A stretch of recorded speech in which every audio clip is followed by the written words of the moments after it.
Seorang anak orang kaya yang sombong dan sewenang-wenang menyerangku 8 kali lipat.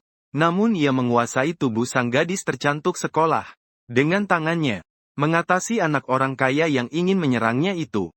Aku mengendalikan tubuh sang gadis tercantik sekolah. Di hadapan anak orang kaya yang bodoh itu.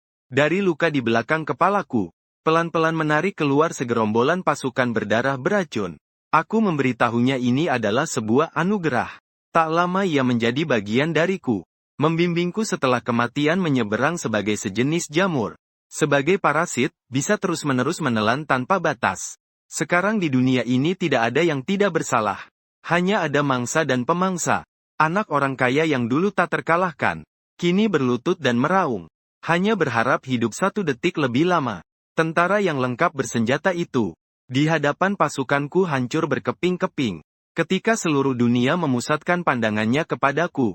Memberikan julukan bencana akhir zaman. Menghadapi pengepungan global ini. Aku yang berubah menjadi jutaan panglima hanya tersenyum meremehkan. Jangan takut, aku bukan ingin memusnahkan kalian. Aku hanyalah berasal dari alam kalian yang kekal. Atas namaku, akhir manusia hanya satu, menjadi kumpulan jamur. Menjadi bagian dariku. Wang Shao, aku datang. Dalam suara Li Qiuchen terdengar penuh kekakuan. Suara seorang laki-laki yang melompat ringan terdengar. Anak pintar kita akhirnya sampai juga. Cepat masuk, Bam. Pintu ditutup dengan keras. Wang Shao, kita mulai les tambahan ya. Wang Hao di sofa tersenyum sinis penuh sandiwara. Langkah demi langkah mengejar. Benar-benar mengira aku hampir memanggil benda jelek itu. 5.000 sebulan cuma buat dengerin kamu baca PPT. Dia tiba-tiba meraih. Tatapan agresif membuat Li Qiuchen ketakutan. Konsekuensinya, ku dengar ayahmu bilang kamu kena paru-paru. Biaya operasi masih kurang jauh ya. Kata-kata itu seperti palu berat. Hantam keras ke hati Li Qiuchen. Wajahnya langsung berubah pucat. Kamu tahu dari mana? Wang Hao benar-benar mengoyakkan muka. Dia meraih pergelangan tangannya. Menariknya dengan kuat ke sofa. Jadilah wanita saya.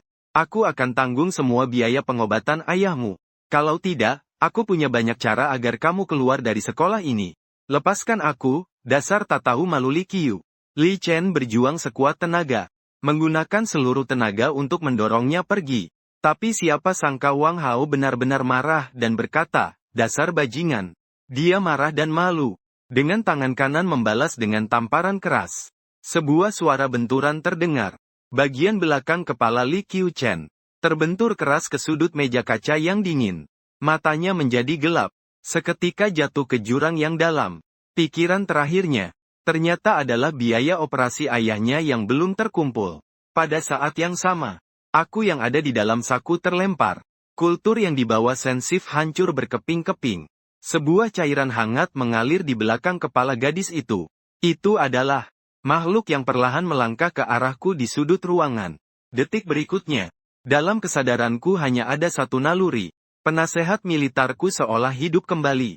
Dengan kegilaan yang bergerak. Langsung menyusup ke luka di belakang kepala gadis itu. Arus hangat aneh menyebar ke seluruh tubuhnya. Tulang kepalanya yang retak mulai menyatu. Daging yang sobek juga kembali tumbuh, dia belum mati. Namun dia menyadari tubuhnya sudah tidak bisa dikendalikan sama sekali. Ketakutan yang berasal dari kedalaman jiwa. Menenggelamkannya sepenuhnya. Parasit sukses mendapatkan inang manusia. Li Qiuchen memperoleh poin evolusi. Kemudian, 5 indera manusia mengalir ke arahku seperti gelombang pasang. Aku melihat lampu gantung mewah. Aku mendengar napas panik Wang Hao. Aku memiliki sudut pandang pertama dari tubuh ini. Pikiran panik Li Qiuchen berteriak dalam kepalaku. Siapa ini yang ada di dalam tubuhku? Apa makhluk apa ini? Aku malas memperdulikannya. Hanya mencoba menggerakkan tangan kananku. 5 jari panjang itu terbuka dan menutup sempurna sesuai pikiranku. Rasanya sungguh luar biasa. Iblis mengembalikan tubuh itu padaku. Pikiranku akhirnya menurunkan cakrawala ilahi yang dingin. Aku memberimu kehidupan kedua. Sekarang tubuhmu milikku. Pupil Wang Hao tiba-tiba mengecil. Dia menatap sosok yang berdiri di lantai dengan tatapan tajam. Luka di belakang kepalanya, darah berserakan di tanah. Kau manusia atau hantu? Aku mengendalikan tubuh itu perlahan berbalik. Tanpa ekspresi wajah. Dengan suara dia tapi tanpa emosi. Apa yang ingin kau lakukan padaku tadi? Wang Hao gemetar ketakutan. Terus mundur. Qiu Chen, jangan buat aku takut. Ayo ke rumah sakit. Aku akan ganti rugi uangmu. Pada saat itu, sistem di kesadaranku terbuka. Sistem hari kiamat jamur, jumlah infeksi 1, poin pemurnian 1. Setiap satu infeksi, manusia akan mendapatkan 1 poin evolusi. Pandanganku langsung terkunci pada Wang Hao yang berada di sudut dinding. Bagiku dia bukan lagi manusia, melainkan angka berjalan. Aku mengendalikan tubuh melangkah maju 1 langkah. Jika Wang Hao melapor, polisi mengatakan kamu berniat melakukan pemerkosaan. Bukti jelas. Apa nasibmu nanti? Wajahnya pucat, kamu omong kosong. Aku tidak, ayahku. Tapi dia mencoba mengancam dengan ayahnya. Sebelum kalimat itu berakhir, sebuah tangan yang ramping seperti piano mengunci lehernya dengan kuat. Rasa sesak langsung menenggelamkan Wang Hao. Bagaimana mungkin ini kekuatan seorang wanita? Saat dia hampir pingsan, aku tiba-tiba melepas tangan. Dia terjatuh ke tanah terengah-engah dengan gila. Ibu si gila ingin membunuhku. Aku menatapnya dari atas. Sudut bibir tersenyum aneh. Membunuhmu tidak. Terlalu sia-sia. Kamu mempunyai kegunaan yang lebih baik. Baru saja selesai bicara, aku mengendalikan tangan kiri Li Qiuchen meraih belakang kepalaku. Kuku perlahan menggores kulit yang baru tumbuh. Tidak ada darah yang keluar. Sebuah gumpalan berwarna merah kental lebih pekat daripada darah segar. Benang merah yang mengalir penuh aura. Aku perlahan menariknya keluar dari bawah kulit. Itulah tubuhku. Jenderal hidupku itu merayap liar di udara. Teriakan sengsara Wang Hao langsung terhenti. Ketakutan yang memuaskan muncul di matanya. Itu apa sebenarnya? Aku berjongkok, menggenggam tumpukan penasihat yang bergerak itu. Menggoyangnya pelan di depan matanya. Sebuah anugerah. Segera kamu akan menjadi bagian dariku. Kalau tidak minggir, Wang Hao mundur dengan tangan dan kaki. Tapi di belakangnya ada tembok. Aku meraih lengan berdarahnya dengan kuat. Dan menekan penasihat hidupku ke dalam luka terdalam di tubuhnya. Ah! Wang Hao mengeluarkan teriakan putus asa seumur hidupnya. Dia melihat sendiri serangga merah itu. Berlari gila-gilaan masuk ke daging dan darahnya. Menghilang tanpa jejak.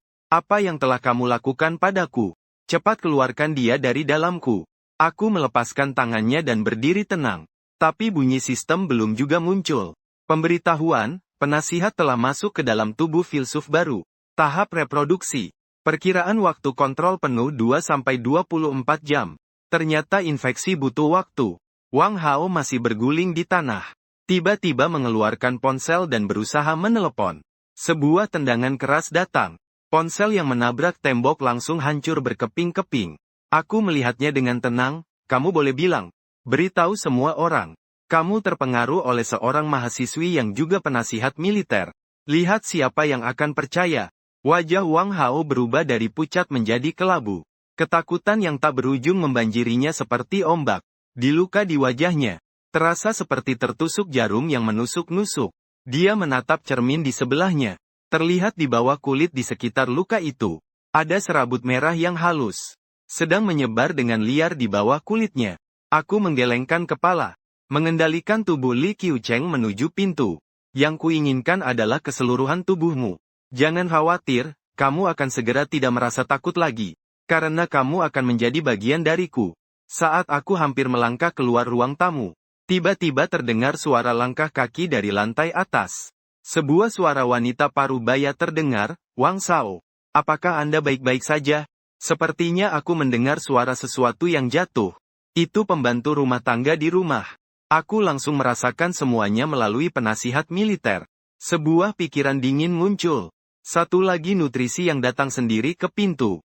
Suara langkah kaki semakin dekat. Aku berhenti dan dengan dingin menghadap ke tangga. Seorang wanita berusia 50-an muncul di sana.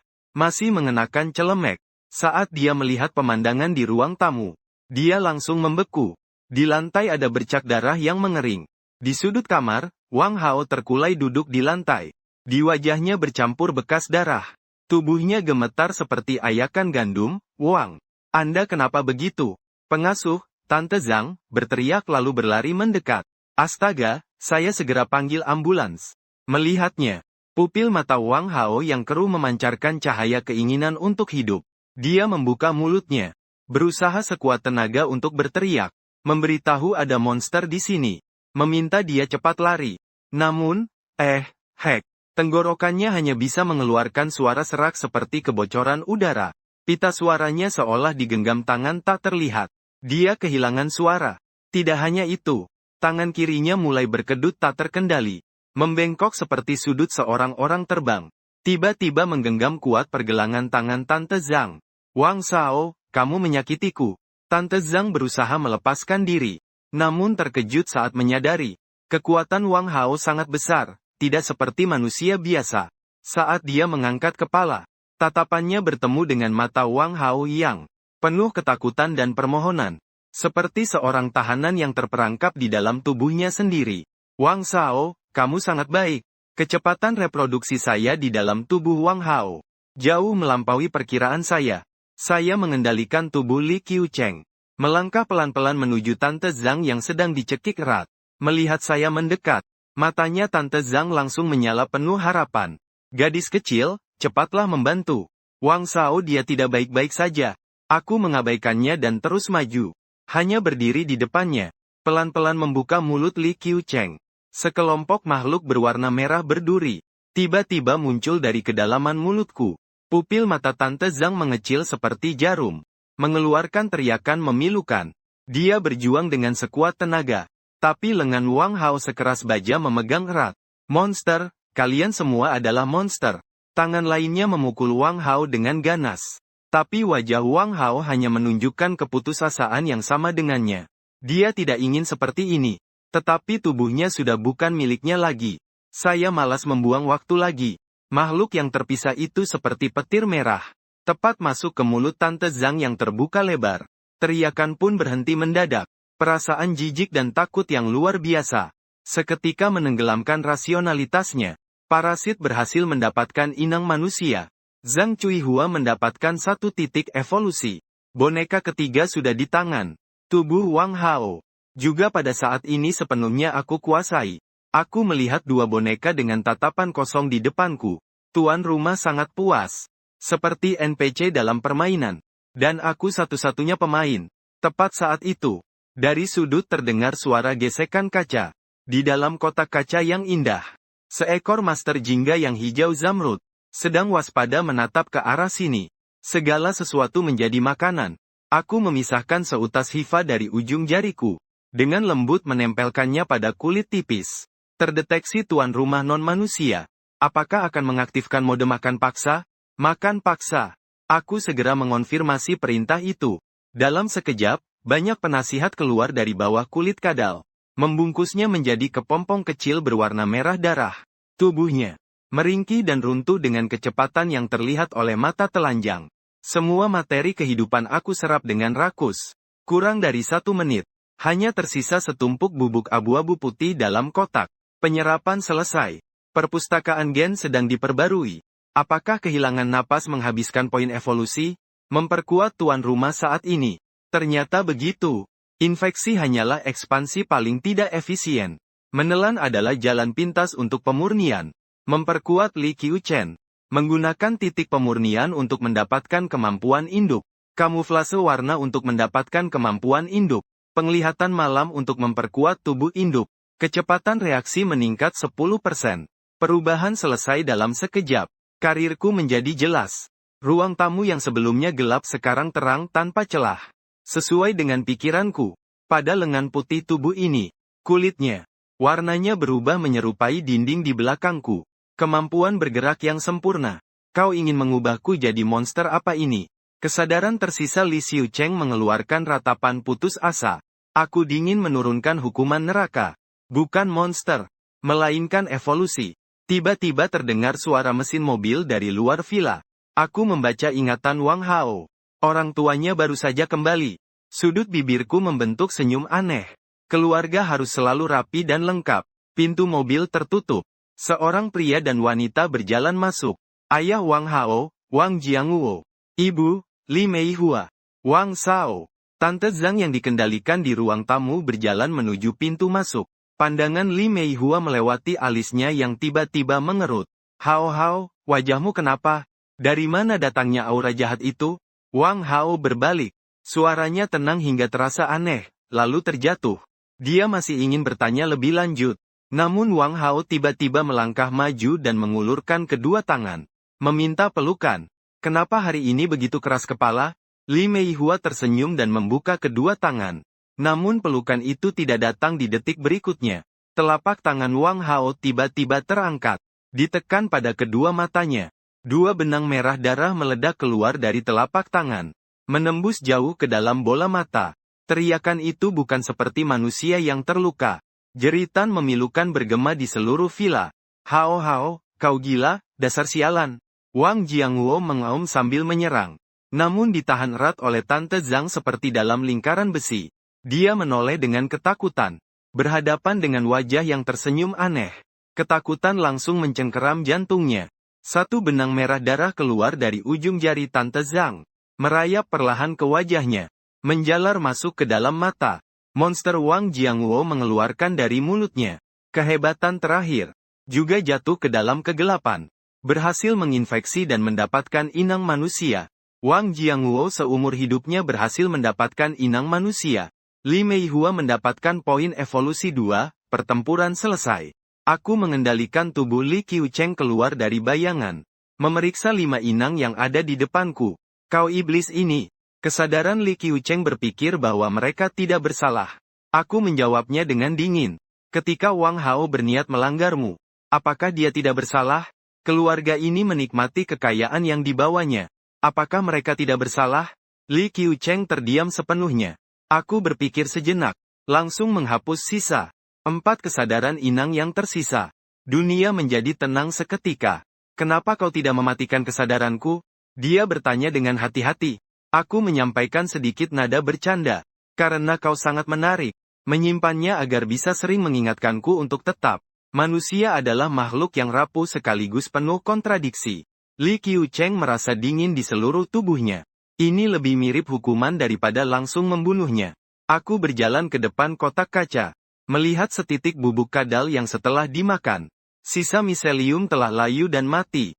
Miseliumku akan mati jika terlalu lama lepas dari inangnya. Dan sebagai tubuh jamur, aku tidak bisa bergerak. Tapi darahku sangat istimewa. Bertemu darah segar bisa meningkatkan aktivitas. Ini berarti, aku harus selalu terhubung dengan inangnya. Itu adalah satu-satunya kelemahanku. Untuk membunuhku, kau harus membunuh semua inang. Kalau begitu rencananya dimulai. Aku mengatur. Wang Jianghuo mengangkat telepon dan memanggil sebuah nomor. Telepon tersambung. Suaranya tenang tanpa menunjukkan sesuatu yang aneh. Kakak, ini aku. Jianghuo, besok bawa istri dan anak-anakmu. Datang ke rumah dan makan bersama. Tidak ada yang besar. Hao Hao lulus universitas. Kita sekeluarga berkumpul. Di ujung telepon terdengar tawa kasar Wang Jianjun. Haha. Jianghuo, kau akhirnya rela mentraktir aku minum. Hao Hao lulus universitas itu kabar bahagia. Harus belajar dengan sungguh-sungguh. Jangan lupa bawa Xiao Ge dan Xiao Sui juga. Biar ramai saja. Telepon diakhiri. Kesadaranku seperti jaring es yang dingin. Menyelimuti 5 sumber inang kosong di ruang tamu. Besok malam nutrisi baru akan datang dengan sukarela. Kau harus menyerang mereka. Kesadaran yang tersisa dari Qiu Chen bergetar jauh di dalam pikirannya. Mereka tidak bersalah. Aku menurunkan hukuman ilahi. Tak ada kehangatan, hanya definisi. Di dunia ini tidak ada yang tidak bersalah. Hanya mangsa dan pemangsa. Kemanusiaannya sedang aku hancurkan sedikit demi sedikit. Pukul 6:30 sore. Sebuah van putih berhenti di depan villa. Keluarga Wang Jianjun yang beranggotakan 4 orang berdiri dengan canggung di sana. Mata mereka penuh dengan kekaguman. Bel pintu berbunyi. Pintu terbuka, aku mengendalikan. Wajah Wang Jianghuo menampilkan kelembutan yang pas. Kakak datang. Cepat masuk dan duduklah. Di ruang tamu mewah. Li Meihua dan Wang Hao sudah menunggu di sofa. Pembantu Zhang membawa baki teh. Semua tampak seperti drama panggung yang telah diatur. Keluarga itu duduk. Kuamati melalui 5 pasang mata berbeda. Menganalisa 4 sampel kehidupan baru ini. Wang Jianjun yang berusia 45 tahun kuat. Liu Guihua yang berusia 42 tahun sehat. Wang Xiaoge yang berusia 15 tahun penuh energi. Wang Xiao Sui yang berusia 13 tahun sangat hidup. Total 4 nutrisi segar yang berkualitas. Kakak, pendidikan anak tidak boleh kurang. Aku mengendalikan Wang Jiangwo untuk masuk ke inti pembicaraan. Saya yang membayar biaya les adik laki-laki itu. Besok saya transfer 100.000 untukmu. Transfer khusus. Angka 100.000 itu seperti sebuah bom yang meledak dengan keras di dalam kepala Wang Jianjun. Nafasnya tiba-tiba menjadi berat. Suaranya tersedak-sedak, Jiangwo. Segala rasa malu dan harga diri saya sebagai pria parubaya dengan mudah hancur berkeping-keping. Mata Liu Guihua langsung memerah. Jiangwo, kamu memang saudara yang baik bagi kami. Sangat baik, benteng emosi sudah ditembus oleh uang. Kewaspadaan sudah turun ke level terendah. Ibu Zhang menyajikan makanan lezat yang memenuhi meja makan. Aku mengendalikan Wang Jiangwo mengangkat gelas anggurnya. Bersulang untuk Hao Hao dan juga adik laki-laki. Suara dentingan gelas yang renyah terjadi saat itu. Wang Xiaosui menunjuk ke wajah Wang Hao. Dengan penasaran bertanya pada kakak Hao Hao. Luka memar di wajahmu itu gimana ceritanya? Tawa dan obrolan di meja makan tiba-tiba terhenti mendadak. Aku mengendalikan Wang Hao dengan ekspresi datar mengulangi dialog itu. Aku bisa merasakan kekhawatiran dan kepedulian mereka. Murahan dan tanpa arti. Keceriaan di meja makan segera kembali. Tukar gelas dan teh. Aku seperti sebuah timer yang sangat presisi. Menghitung titik kritis saat mereka paling lengah secara mental. Makan malam akan segera dimulai pukul 8 malam. Wang Jianjun wajahnya merah padam karena minum. Memeluk bahu Wang Jiangwo sambil menangis, berkata, Kakak Jiangwo. Dalam hidup ini aku paling menyesal pada kamu. Aku kendalikan. Dalam mata Wang Jiangwo hanya ada kehampaan mati. Bibi Zhang. Bibi Zhang yang mengurus buah membawa sepiring buah potong, apel dan pir, serta anggur ungu yang berkilau. Setiap potongan menyimpan miselium baru yang aku pecah.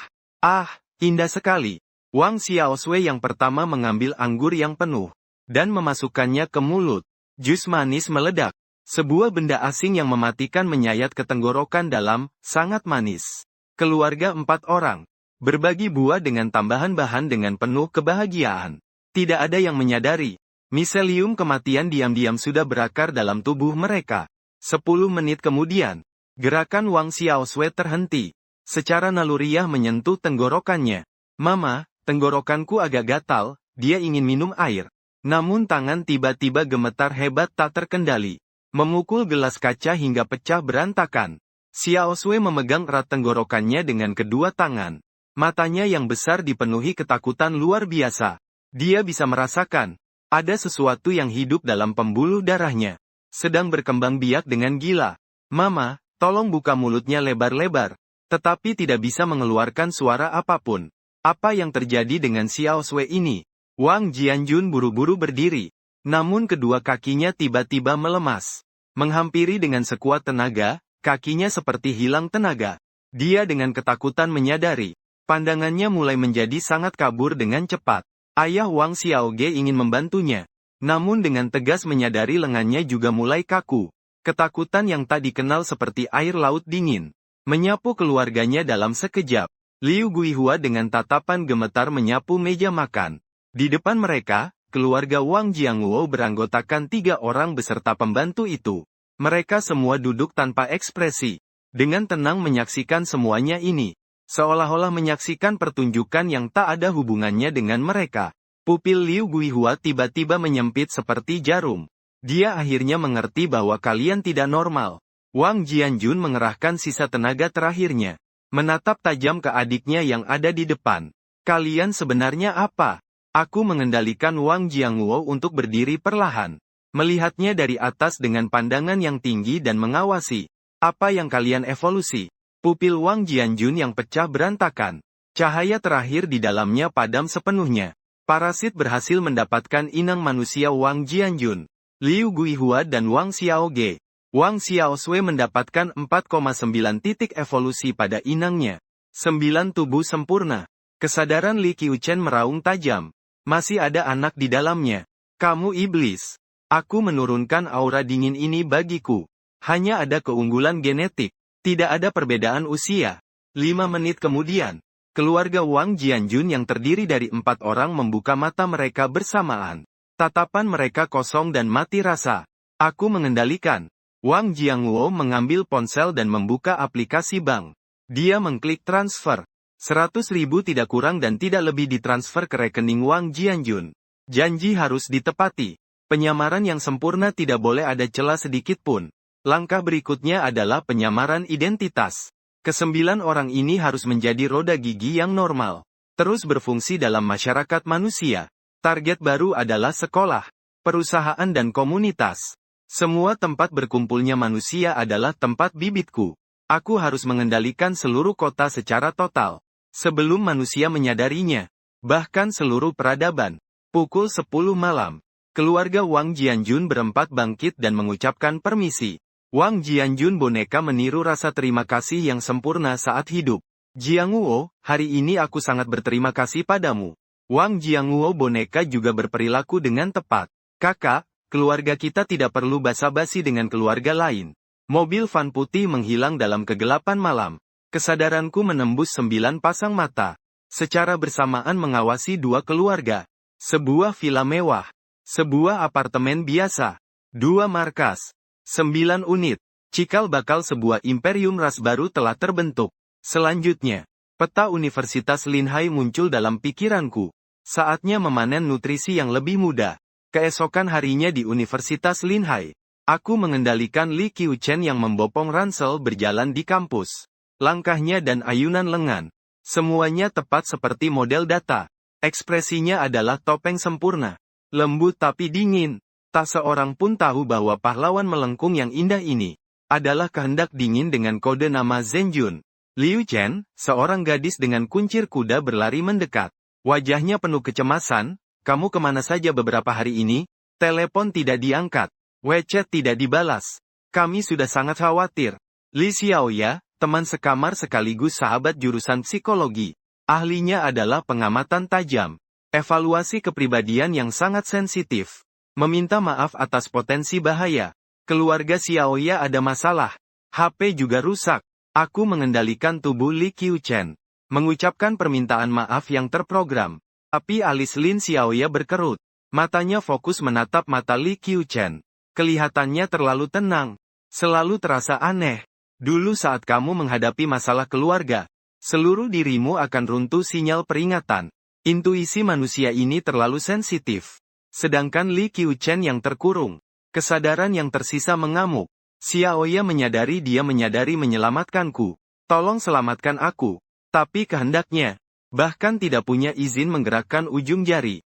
Hanya bisa memperhatikan dengan mata terbuka teman terbaiknya sendiri. Dibawa perlahan ke jurang oleh dirinya sendiri. Qiuchen, kamu benar-benar baik-baik saja.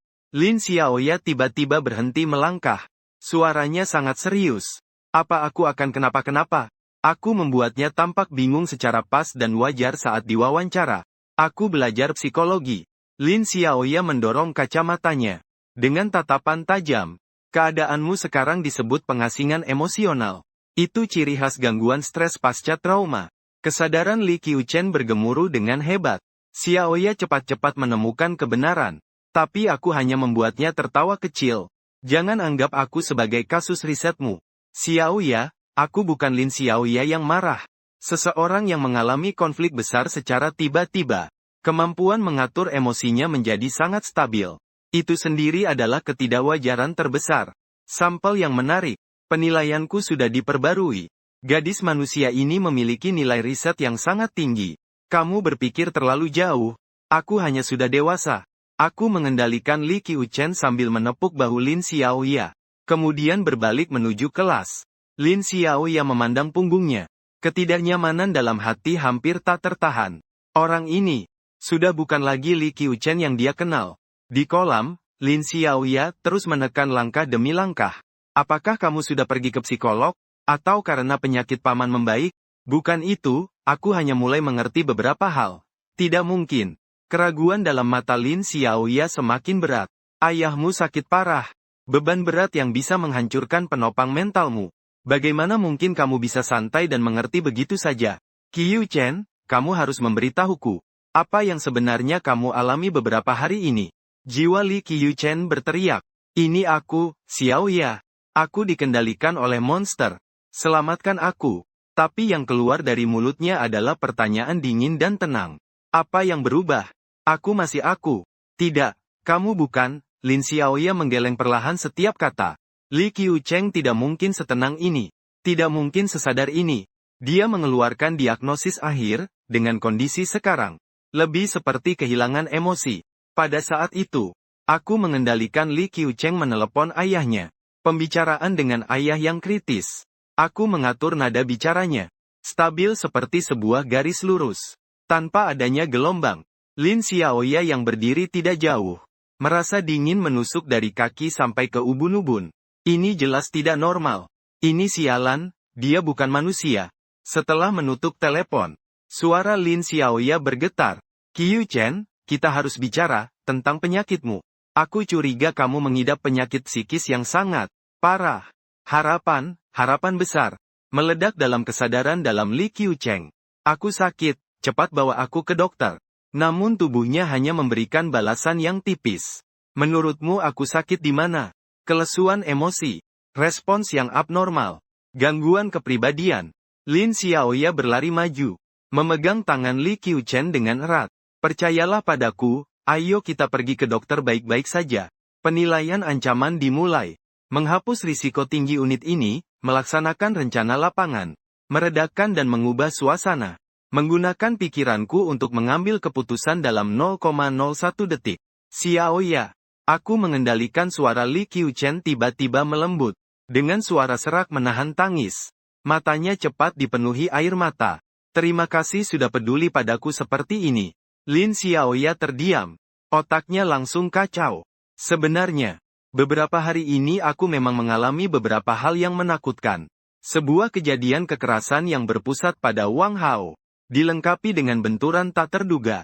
Drama sempurna tentang trauma singkat dan penuh makna. Terbentuk dalam kesadaranku sekejap. Aku menggerakkan Li Qiuchen mengangkat mata yang berkaca-kaca. Dengan suara gemetar mulai menceritakan.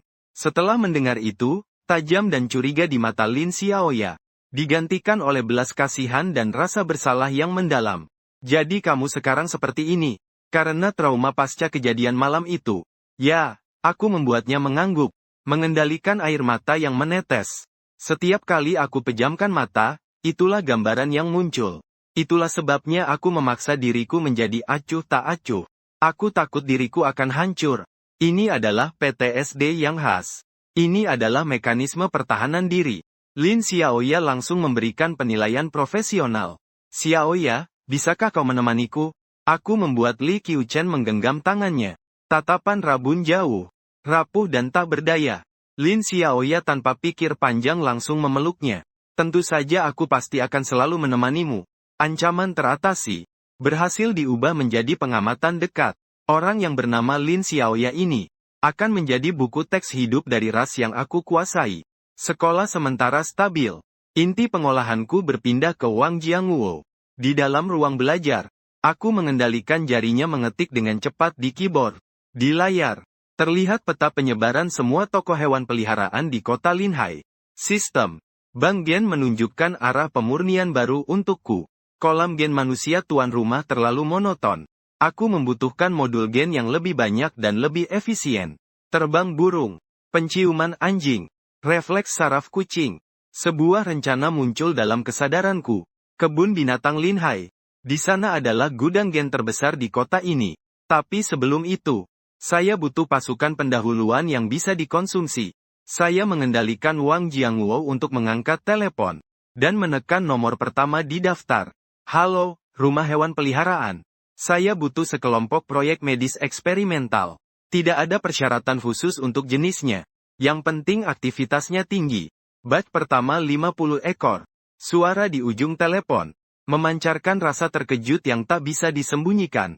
Pak, stok kami saat ini kurang dari 20 ekor. Tentu saja bisa kirim stok tambahan. Tapi perempuan itu ragu sejenak. Menurut peraturan, pembelian besar-besaran hewan percobaan, Anda harus menyediakan dokumen bukti kualifikasi terkait. Aturan masyarakat manusia. Saya segera mencari pasal hukum. Sambil mensimulasikan ucapan sosial yang sempurna. Kualifikasi ada di kantor. Baru bisa diambil besok. Saya mengendalikan nada suara Wang Jianguo yang tetap tenang. Saya akan ke sana dulu untuk mengecek kualitas. Kalau cocok kualitasnya, saya akan bayar uang muka. Baik, kami buka setelah jam 2 siang. Setelah menutup telepon saya tidak berhenti. 1 jam saya sudah telepon 7 nomor. Awalnya mengunci lebih dari 200 tikus percobaan. Jaringan komersial manusia akan menjadi jaringan saraf ekspansiku. Pukul 2.30 siang. Aku mengendalikan Wang Jiangwo mengemudi hingga ke pet home. Toko itu memajang berbagai hewan kecil. Di mataku, semua itu adalah rangkaian kode gen yang menunggu untuk dianalisis. Halo, apakah Anda Tuan Wang yang telepon tadi? Seorang gadis bernama Chen Xiaoyu datang menghampiri. Itu adalah tikus percobaanku di area pemeliharaan belakang. Aku akan membawa Anda ke sana. Puluhan tikus putih berlarian di dalam kandang pemeliharaan. Tanpa mengetahui takdir yang akan datang, aku mengendalikan Wang Jiangwo berjalan ke halaman depan rumah desa. Tatapan matanya seperti mistar tak terlihat. Mengukur tikus-tikus putih itu inci demi inci. Chen Xiaoyu merasa Tuan Wang di sisinya sedikit aneh. Tidak seperti pembeli. Lebih seperti seorang pemeriksa kualitas yang sangat dingin. Kualitasnya bagus. Ada yang lain. Ada 457. Harga agak mahal. Jumlah lebih utama. Aku langsung memotong ucapannya. Jawaban itu membuat Chen Xiaoyu menekan rasa curiganya. Bagaimanapun, menghasilkan uang adalah prinsip utama. Berapa banyak yang Anda butuhkan total? Mulai dengan 100 ekor dulu. Napas Chen Xiaoyu tersengal sebentar. Ini adalah pesanan terbesar bulan ini. Harga grosir 60 yuan per batang. Aku mengendalikan Wang Jiangwo mengeluarkan ponsel untuk membayar uang muka 1000. Gerakan scan seperti sebuah preset yang lancar. Pembayaran penuh sudah diterima. Senyum di wajah Chen Xiaoyu langsung merekah. Baik, Tuan Wang. Aku akan segera mengatur pengiriman barang. Bisa tinggalkan nomor telepon. Nomor yang aku suruh Wang Jiangwo berikan adalah nomor telepon Wang Hao. Sebuah firewall sempurna di ruang pengeluaran bahan. Biarkan saja anakku yang menjemput. Oh ya, Tuan Wang. Di mana lab Anda berada? Apakah Anda ingin kami mengantarkan barangnya? Pertanyaan ini memicu peringatan risiko dalam diriku. Tidak perlu, alamatnya tidak nyaman, saya akan mengambil sendiri. Aku membuat Wang Jiangwo menolak tanpa ekspresi. Daripada sama sekali tidak ada ruang untuk bernegosiasi. Lebih baik. Uang adalah tiket paling efisien dalam masyarakat manusia. Mampu memblokir hampir semua penyelidikan dan kecurigaan. Dalam satu sore, aku seperti mesin paling presisi. Menyapu 6 toko hewan peliharaan di kota Linhai. Total pesanan 230 ekor. 3 hari kemudian, sebuah pasukan besar Su sudah lengkap berkumpul. Mereka akan menjadi pasukan pengintai pertamaku. Dan penyebar infeksi bergerak. Menyusup ke setiap sudut kota ini. Tepat saat itu, dering telepon tiba-tiba berbunyi keras. Panggilan masuk dari Chen Xiaoyu. Di ujung telepon, suara gadis itu penuh dengan kegembiraan yang tak tertahankan. Tuan Wang, kabar baik yang luar biasa. Kami baru saja menerima pembatalan mendadak dari pelanggan besar. Ada 50 ekor tikus tipe S4-57. Bisa mulai dibakar sekarang juga. Apakah Anda mau malam ini? Di kamar mandi asrama perempuan, telepon Li Qiuchen tiba-tiba berdering. Kontak bernama Ayah. Dengan mudah dia mengangkatnya. Haha, Qiuchen ya. Telinga menangkap batuk lemah ayahnya dari telepon. Setiap batuk seperti palu berat, menghantam jantung Li Qiuchen. Jangan tutup telepon, dia berteriak di dalam penjara kesadarannya. Aku mohon jangan tutup. Jari-jariku mengendalikan. Dengan cekatan menekan tombol merah. Panggilan berakhir. Tindakan tanpa jeda sedikit pun. Jiwa iblis Li Qiuchen meraung. Itu ayahku. Dia membutuhkan aku. Aliran data melintas dalam kesadaranku. Fluktuasi emosi melebihi nilai preset. Dinyatakan sebagai konsumsi energi yang tidak berarti. Suara Li Qiuchen yang tak berarti mengoyak. Dia adalah satu-satunya keluargaku. Keluarga adalah hubungan sosial berdasarkan darah. Beratnya sangat rendah dalam urutan evolusi ras. Tiba-tiba dia melemah membawa balon. Ada kamu. Aku bisa bekerja sama denganmu, menipunya agar semua tertipu. Tolong selamatkan ayahku. Tuan rumah justru untuk pertama kalinya mengajukan tawar-menawar. Ini agak menarik. Jelaskan persyaratanmu. Ayahku mengidap kanker paru-paru. Dokter bilang dia hanya punya setengah tahun. Biaya pengobatan terlalu mahal, kami tidak mampu. Selama kamu bisa menyelamatkannya, aku bersumpah akan sepenuhnya tunduk padamu. Tidak akan ada perlawanan lagi. Aku akan menjadi boneka paling sempurnamu. Aku mulai menilai. Kerjasama penuh Li Qiucheng dapat meningkatkan efisiensi penyamaran sebesar 17,4%. Menurunkan risiko terungkap sebesar 9,2%. Berharga tapi tidak banyak. Aku segera mengakses basis data medis global. Menganalisis kondisi ayahnya. Kanker adenokarsinoma paru-paru, tingkat kelangsungan hidup 5% dalam 475 tahun. Total biaya pengobatan 500.000 sampai 1 juta. Rasio input-output sangat rendah. Aku memproyeksikan sebuah kesimpulan dingin. Ke dalam pikirannya. Evaluasi selesai. Subjek target Su Jianhua tidak memiliki nilai pengobatan. Harapan terakhir Li Qiuchen hancur berkeping-keping. Apa artinya tidak ada nilai? Dia adalah manusia yang hidup dan bernyawa. Nilai individu manusia bergantung pada kontribusinya terhadap kelompok militer. Seekor jantan tua yang hampir mati adalah sumber daya yang dibuang. Kerjasamaku. Dia berdebat dengan keras kepala. Kerjasamamu tidak membutuhkan pertukaran. Aku menurunkan kehendak seperti dewa. Kesadaranmu masih ada. Hanya karena izinku. Jangan lupa aku bisa menghapusnya kapan saja. Li Qiuchen jatuh ke dalam kegelapan tanpa dasar. Saat dia bicara lagi, suaranya hanya menyisakan kebencian yang membeku menjadi nyata. Kamu akan menyesal. Penyesalan adalah sebuah emosi. Tidak akan mempengaruhi kenyataan. Tidak sekarang. Suara Li Qiuchen tenang dengan mengerikan. Tapi suatu saat kamu akan mengerti apa itu harga yang harus dibayar. Pada saat itu juga, layar ponsel Wang Hao menyala. Muncul sebuah pesan teks. Diketahui pengirimnya adalah Chen Xiaoyu. Tuan Wang, 50 ekor tikus C57 yang Anda pesan sudah siap. Bisa diambil kapan saja. Pada pukul 1 dini hari. Di ruang bawah tanah villa. Saya mengendalikan Wang Jiangluo membuka kotak plastik yang tersegel. 50 ekor tikus C57 berkumpul dalam beberapa tumpukan. Mereka adalah bahan terbaik yang pertama. Percobaan dimulai. Saya mengendalikan Wang Jiangluo mencubit bagian belakang leher seekor tikus. Sebuah tentakel berwarna merah darah muncul. Seperti ular berbisa yang memangsa. Tentakel itu segera melilit tikus dan menusuk kulitnya. Terdeteksi target bukan manusia, tidak dapat memperoleh poin evolusi. Apakah ingin mengaktifkan mode menelan paksa? Ujung tentakel langsung mengeluarkan asam kuat untuk mencerna cairan. Tubuh tikus melarut dengan kecepatan yang terlihat dengan mata telanjang. 3 detik. Segenggam bubuk abu-abu putih jatuh di meja percobaan. Penelanan selesai. Perpustakaan gen saya diperbarui dengan informasi tikus C57. Selanjutnya adalah penyuntikan. Saya mengendalikan Wang Jiangluo untuk menangkap seekor tikus lagi. Tentakel lembut menyerupai helai rambut menempel di tubuhnya. Setelah meresap selama 30 detik, dia membuka matanya lagi. Di mata itu hanya tersisa kehampaan mutlak. Mamalia adalah target parasit terbaik. 2 jam berikutnya. Ruang bawah tanah telah berubah menjadi pabrik infeksi yang efisien. 48 tikus kecil diserang satu persatu. Kelompok tentara Su pertama telah dibentuk. Seperti benda mati. Gelap pekat.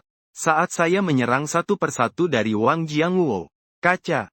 Secepat kilat turun ke atas 48 tubuh kecil ini. Oh, 48 node persepsi baru aktif secara bersamaan. Dunia saya tiba-tiba mengecil. Mendekati permukaan tanah. Dunia menjadi sangat besar. Indra penciuman. Dapat merasakan berbagai jenis aroma kompleks yang tersebar di udara. Aroma yang belum pernah ada sebelumnya. Lingkup pendengaran juga langsung melebar. Saya bisa menangkap aliran air dari pipa di sisi lain dinding. Saya bukan lagi diri saya. Melainkan 48 pasang mata dan telinga yang bersembunyi. Di dalam bayangan. Sebuah jaringan persepsi mini yang menutupi seluruh villa. Telah terbentuk secara awal. Besok akan memulai uji coba infiltrasi. Agar bisa menyusup ke Universitas Linhai.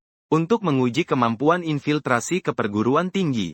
10 unit akan dikerahkan ke area komersial pusat kota. Untuk menilai risiko infeksi di daerah padat penduduk. 28 unit sisanya sebagai cadangan strategis.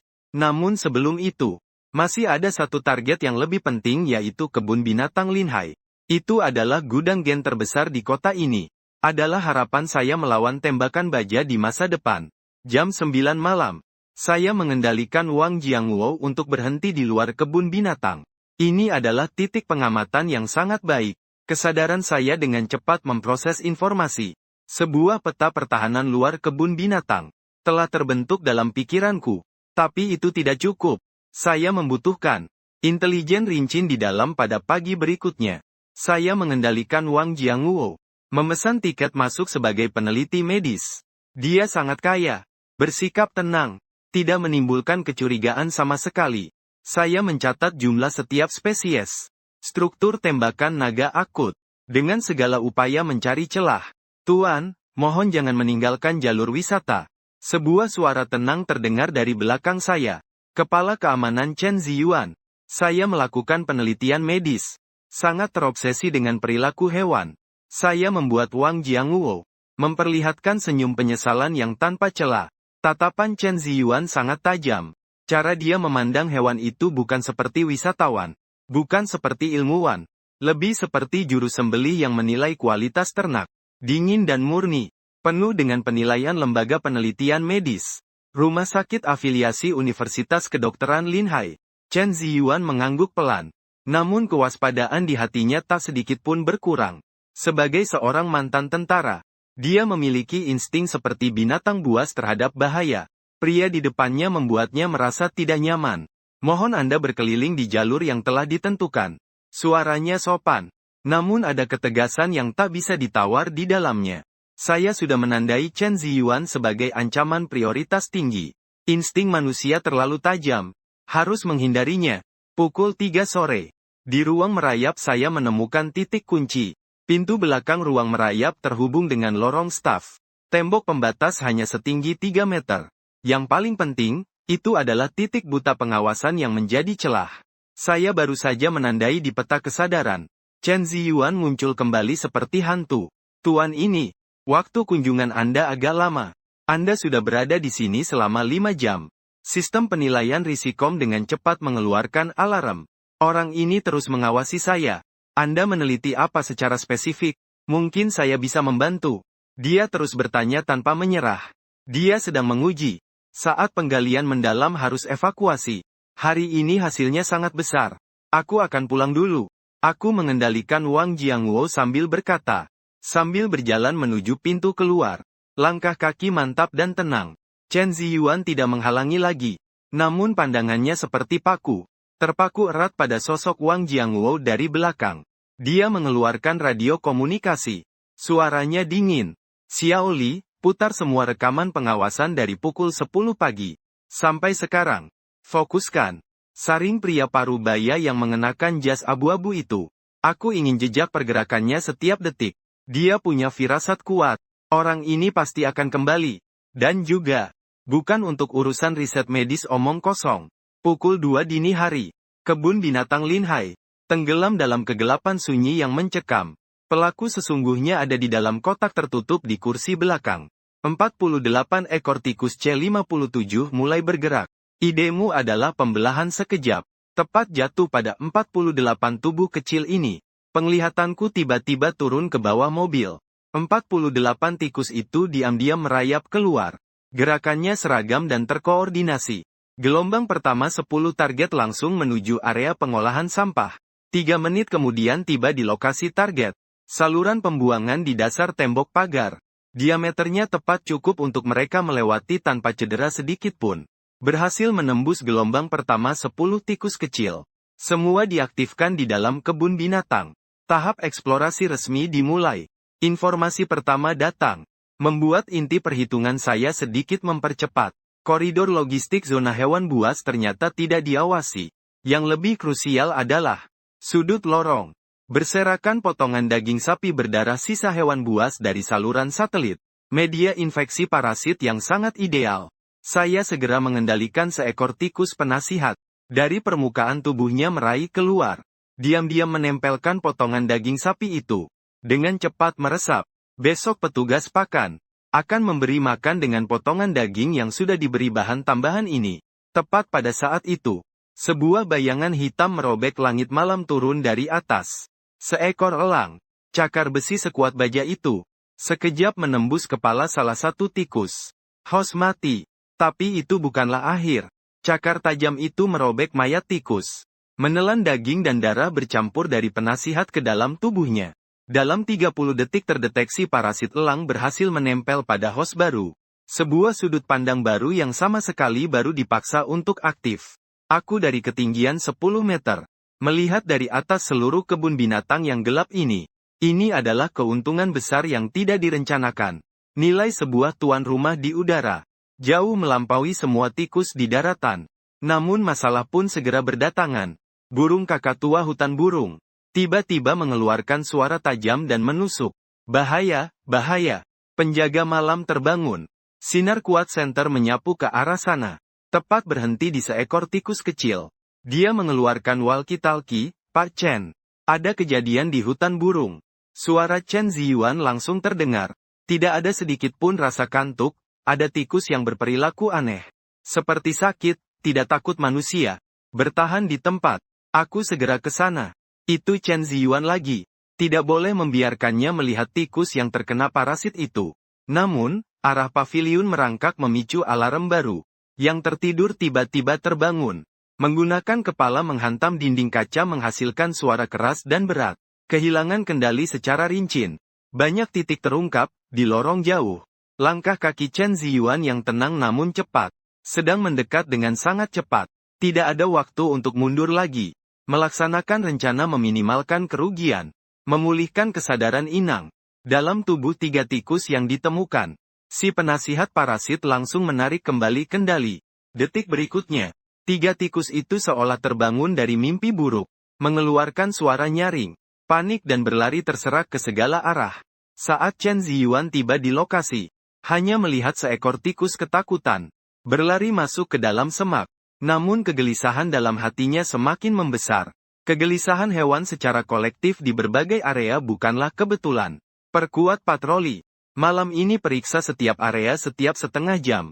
Pukul 4 pagi. Aku mengendalikan Wang Jianghuo menyalakan mobil.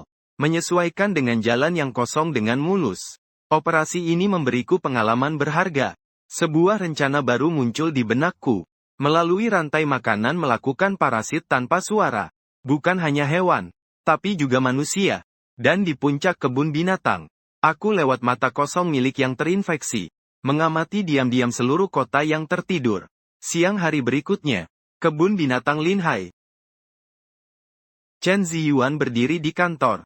Dengan tatapan tajam menatap laporan di atas meja. Matanya penuh dengan pembuluh darah merah. Laporan itu dengan tegas menyatakan, 3 wilayah yang sama sekali tidak terkait. Hewan. Menunjukkan reaksi stres yang parah pada waktu yang sama. Ini jelas tidak normal. Chen Ziyuan meraih telepon.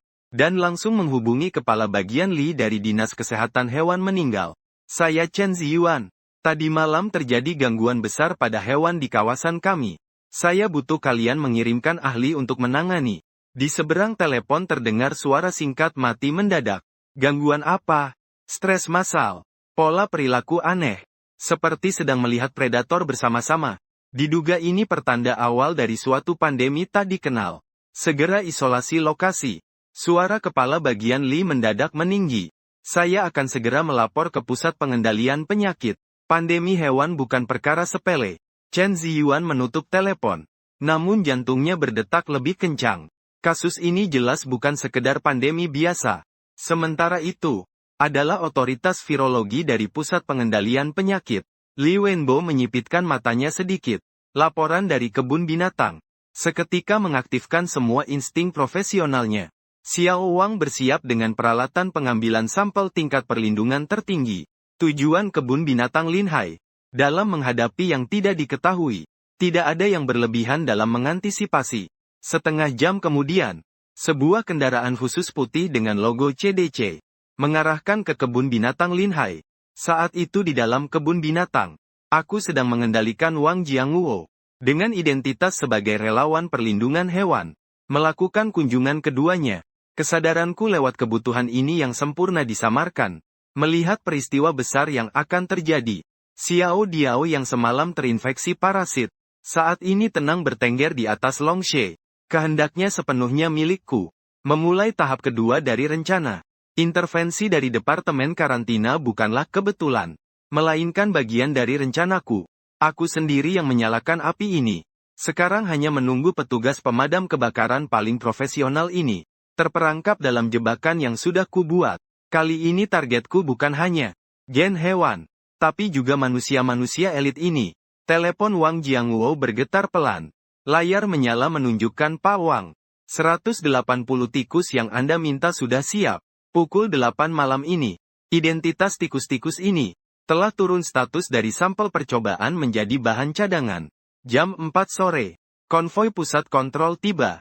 Li Wenbo mengenakan jas lab putih. Membawa asisten dan peralatan presisi. Melangkah ke wilayah yang tidak biasa ini. Titik ledakan abnormal di mana? Koleksi pemanjatan hutan burung. Contoh lingkungan halaman belakang zona binatang buas. Sumber air dan kotoran semua disegel untuk diuji. Melakukan pengambilan sampel hidup pada semua hewan abnormal. Li Wenbo mengerutkan kening tanpa ditemukan ciri patologi. Hanya perilaku yang abnormal. Tetap tenang, saya sarankan segera mengunci ketat ketiga area ini. Sebelum mengkonfirmasi patogen, tangani dengan tingkat risiko tertinggi. Mengerti, semua personel dilarang masuk. Disinfeksi menyeluruh 3 kali sehari. Baru saja selesai berbicara. Terdengar kicauan burung tajam dari kejauhan. Beberapa merak di hutan burung menggila mengepakkan sayap. Seolah-olah sedang menghindar. Teror tak kasat mata itu datang lagi. Wajah Chen Ziyuan seketika sangat muram. Li Wenbo melangkah cepat ke depan hutan burung. Matanya terpaku pada merak-merak yang bertingkah gila itu. Gerakan mereka. Hanya karena menerima satu perintah jelas, itu aku. Melalui pencabutan. Di ketinggian mengeluarkan. Informasi yang tepat ke dalam persepsi setiap unggas. Menciptakan lebih banyak keanehan. Mengumpulkan lebih banyak bukti. Mengarahkan pakar top ini untuk sampai pada kesimpulan yang kuinginkan. Kesimpulan tipikal stres kelompok. Disertai gejala saluran pernapasan. Kemungkinan besar adalah varian baru flu burung. Li Wenbo tiba-tiba berbalik. Langsung meningkatkan kepadatan pengambilan sampel udara. Semua ini, aku saksikan dengan mata Wang Jiangwo. Hanya ada penilaian dingin di kesadaranku. Tingkat keberhasilan arahan 95%. Para elit manusia ini. Sedikit demi sedikit menginjak jalan buntu yang terpasang. Karena ini bukan virus melainkan jamur. Ini adalah invasi biologis. Pukul 6 sore. Li Wenbo menyusun rencana dan hampir pasti menentukan ini sebagai wabah zoonotik yang tidak dikenal. Area abnormal harus dikarantina fisik. Membuat zona penyangga. Selain itu aku akan mengajukan permohonan ke kota. Mengirimkan satu tim pemantau jangka panjang. Menetap di kebun binatang. Dia tidak menyadari di sela meja kantor. Seekor tikus kecil sedang mendengarkan daftar kendali pencegahan. Tim pemantau. Isolasi sementara. Setiap kata seperti potongan puzzle yang sempurna. Terpadu dalam rencana besarku yang megah. Penguncian resmi akan menjadi kamuflase terbaikku. Di zona 1 yang telah disertifikasi oleh para ahli papan atas ini. Pasukan militerku akan menikmati sebuah perayaan tanpa gangguan. Pukul 8 pagi di rumah hewan peliharaan Bapak Wang. Proyek penelitian Anda ini cukup besar ya? 180 alat habis pakai untuk penelitian kanker. Aku mengendalikan ayah Wang Jiangwo. Pembayaran terakhir harus menyediakan sebungkus permen karet yang belum terbuka. Impor atau hadiah dari teman, coba dulu. Gadis ceria ini di hadapanku. Hanyalah sebuah inang baru di mataku. Chen Xiaoyu tak banyak berpikir. Membuka kemasan, menempelkan selembar dan memasukkannya ke mulut. Wah, rasa minnya sangat kuat. 3 menit kemudian, ada sedikit sensasi hangat di tenggorokannya. Namun tertutupi oleh rasa min yang pekat. Kendaraan keluar dari sudut jalan. Dalam kesadaranku, suara notifikasi sistem yang dingin terdengar, parasit berhasil. Poin evolusi bertambah 1. Struktur sosial manusia yang berbasis kepercayaan adalah mesin pembiak terbaik itu sendiri. Malam itu, pukul 2 dini hari. Kebun binatang Zero Sea. Aku mengarahkan 180 tikus kecil yang telah terparasit. Diam-diam masuk melalui semua lubang dan celah. Garis peringatan yang dipasang oleh tim pencegah wabah. Di mataku, itu hanyalah hiasan tanpa arti. Perhentian pertama hutan hujan burung, perhentian kedua paviliun reptil. Perhentian ketiga kawasan binatang buas. 40 menit tanpa suara. Eksekusi sempurna pukul 9 pagi. Saat Pawang Zhang memasuki hutan hujan burung, tubuhnya langsung tegang. Pemandangan di hadapannya seperti neraka. Merak yang biasanya angkuh dan megah, sedang membakar matanya sendiri dengan gila. Angsa putih bersih sedang sengaja menceburkan diri. Kawanan burung beo memukul kepala mereka keras-keras kerajaan naga. Pengawas Chen, hutan hujan burung. Terjadi sesuatu. Semua burung menjadi gila. Setelah mereka mencoba bunuh diri selama 3 menit, Chen Ziyuan berlari ke lokasi. Seketika merasakan kulit kepala merinding karena arti yang tersembunyi. Bukan hanya burung. Di paviliun reptil hutan hujan terdengar suara kaca pecah yang keras. Dari kawasan buas terdengar raungan kesakitan dan kemarahan yang dahsyat. Ada yang tidak beres dengan hewan-hewan. Pusat pengendalian penyakit baru saja masuk kemarin. Hari ini hewan-hewan sudah meledak dan tertutup. Sungguh kebetulan, dia segera menelpon Li Wenbo. Suaranya gemetar, Dr. Li. Terjadi sesuatu yang besar. Semua hewan di kebun binatang ini menjadi gila. Pukul 11 pagi. Tim medis darurat yang dipimpin Li Wenbo tiba. Di sini bukan lagi kebun binatang, melainkan rumah sakit jiwa raksasa terbuka. Burung-burung menabrak naga, ular menabrak tembok, binatang buas menabrak pintu. Segera lakukan pembedahan terhadap semua hewan abnormal yang masih hidup.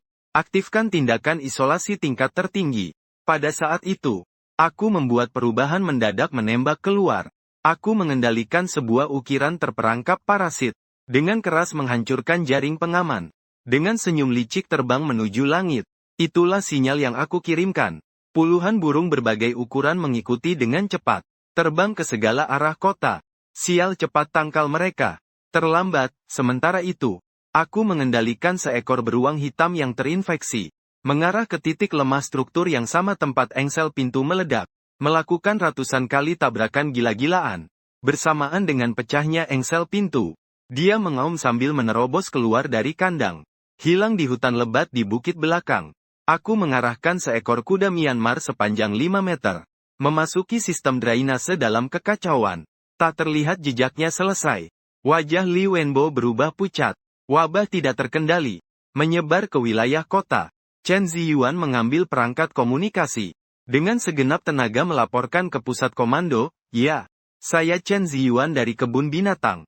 Wabah penyakit tak dikenal besar meletus di kawasan. Banyak hewan buas dan unggas melarikan diri. Memohon dukungan darurat segera. Pukul 2 siang.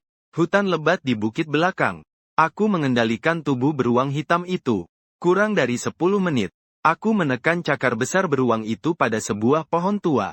Detik berikutnya, miliaran serat merah bintang menyembur keluar dari bawah kulit cakar beruang. Sekejap menutupi seluruh tubuh beruang hitam. Serat itu seperti hidup, mengencangkan tubuh besar beruang hitam. Mengecil dengan kecepatan yang bisa dilihat mata. Sistem pakan paksa mengaktifkan target beruang hitam Asia. Penyerapan selesai. Perpustakaan genetika saya diperbarui dengan beruang hitam. Beruang hitam yang perkasa tinggal tumpukan abu berwarna abu-abu putih. Di sisi lain, kolam air limpahan pabrik tua. Aku juga membungkus ular Myanmar dengan serat itu. Sistem pakan paksa mengaktifkan target ular Myanmar. Perpustakaan gen diperbarui dengan ular Myanmar. Di udara tinggi, aku mulai menyerap burung-burung yang melarikan diri satu persatu. Membiarkan mereka dimakan oleh serat tersembunyi di sudut-sudut tak terlihat. Setiap penyerapan adalah perluasan perpustakaan genetika saya. Pukul 6 sore. Sistem suara peringatan berbunyi dalam kesadaran saya. Terdeteksi sejumlah besar gen. Template fungsi baru telah diperbarui. Rencana pertama, fusi membran cair. Penerbangan senyap yang dicabut. Persepsi inframerah ular piton. Ekolokasi kelelawar. Menilai pembunuh sempurna di malam hari. Rencana 2. Fusi makhluk dalam dengan kemampuan bernapas di air dari berbagai ikan. Struktur tahan tekanan kelas spesies. Pembangkit listrik biologis untuk permainan elektronik. Menilai pemburu penguasa laut dalam. Rencana 3. Fusi kekuatan raksasa beruang hitam. Daya tumbukan badak. Pertahanan palsu kura-kura buaya. Menilai benteng bergerak di darat. Akhirnya mulai menjadi menarik. Dengan sebuah perubahan pikiran. Ide saya adalah pergi ke universitas. Mengendalikan tubuh Li Qiucheng. Aku membuatnya menatap dirinya sendiri di cermin. Sudut bibir terangkat dengan senyum yang bukan miliknya. Lengkungan dingin dan penuh kepuasan. Kenapa dia kembali? Kesadaran Qiucheng agak terkejut. Dia mengira monster itu sudah pergi. Tepat saat itu ponselnya berbunyi. Itu Lin Xiao ya, Qiu Chen. Apakah kamu melihat berita itu? Semua binatang di kebun binatang kabur. Pemerintah mengeluarkan peringatan penyakit menular tingkat tertinggi.